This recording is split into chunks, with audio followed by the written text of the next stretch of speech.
जदि उठे पहाड़ रे निया लगी जाए अच्छा अच्छा जदि उठे मार हुदर निया लगी जाए हटे की है नहीं जानी पर सेही मान करंतर आत्मा का जाने थबा क्या बात रे किंतु समझते क्वेश्चन आ गया दुनिया रे जार मान आए यार ना ने दुनिया रे जार मान आए यार ना ने इथि लागि हमें क्वेश्चन आ गया बेदरे बादो अन्य डिप्लोमादो बिना मारे मुई कहू गया बिना मारे मानधाता जन्म ग्रहण करथिले बिना मारे मानधाता जन्म ग्रहण करथिले भारत रे प्रमाण अछि किंतु हमर पछे बड़ बड़ गाहक माने अछन किते बरे लेक्चरर अछन किते पीटी मास्टर अछन किते एसएस मास्टर अछन खाना मास्टर माने किते इटा मास्टर अछन ओ तोर पासल लोग हो किंतु आज्ञा हां एटा गोटे संदेह मोचन रहला बापा न थाई माता को ठारू के जन्म ग्रहण करथिले क्वेश्चन छल्ला बोल हां ठीक ना अरे मादल बाजिला रे ए मादल बाजिला रे रे रे रे मादल बाजिला कागल गाला बंजा खाली तने खोदिया वाला हो झूली झूली नाचमा पूरा पूरा का बच्चा पे आपका वो यहां पे तो हाय वो नहीं कर रहा ये झूली बंजा अवर डबल नहीं आनो मेरा बोली नाचमा सोई मादल घुमरी गोला रे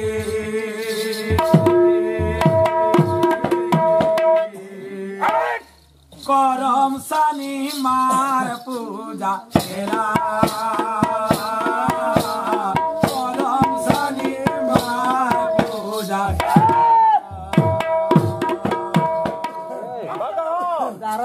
मादला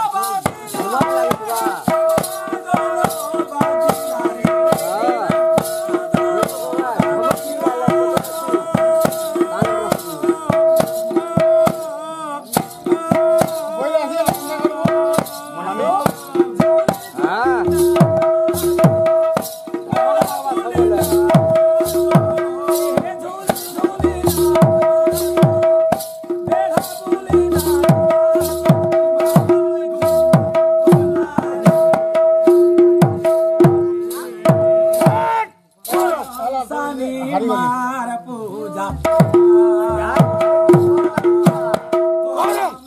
चली जुआ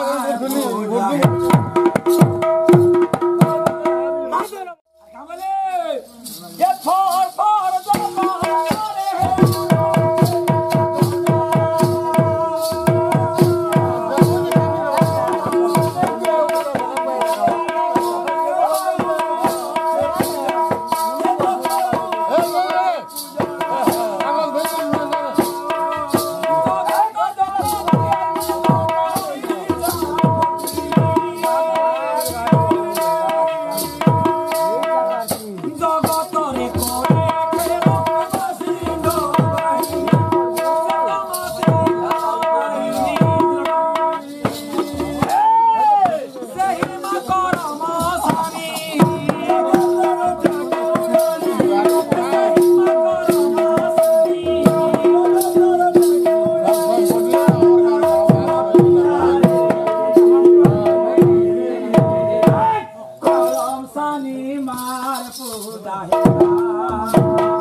ए मादला बाजिला रे मादला बाजिला रे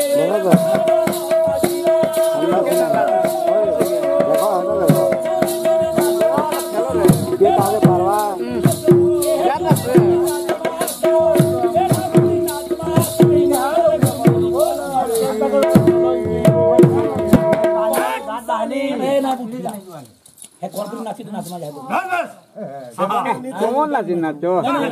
आज्ञा वाला समान कोनला मन करती वाले छ ए मादला बाजिला रे